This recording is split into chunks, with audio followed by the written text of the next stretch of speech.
Inovasi Yes of Papa ini dibuat oleh Dinas Kominfo Kota Padang Panjang. Latar belakangnya adalah di mana di era digital ini, di musim-musim sekarang ini, kita pemerintah ini berpacu dengan waktu.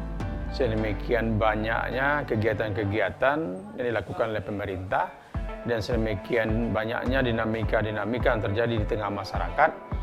Tentu pimpinan harus tepat mengambil keputusan.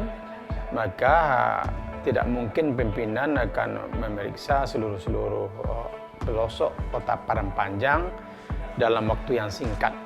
Oleh karena itu, kita sebelumnya telah membuat jaringan-jaringan CCTV yang terhubung ke comment centernya Kominfo Kota Padang Panjang.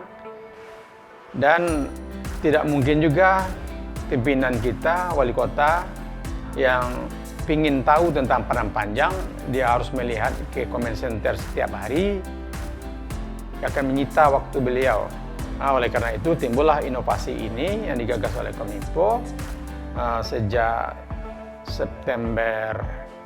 November 2019 atau awal tahun 2020 efektifnya.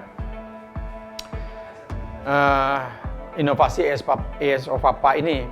Jadi apa yang terjadi, apa yang ada maksudnya di comment center itu, semua CCTV di seluruh Kota Padang Panjang ini yang terhubung ke comment center, itu bisa dilihat oleh pimpinan kita melalui layar HP saja.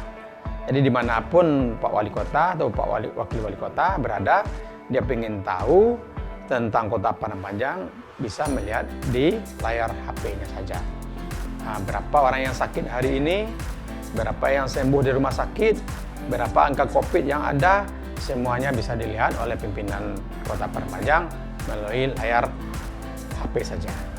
Itulah manfaatnya yang telah kita rasakan dari inovasi Yes of Papa ini.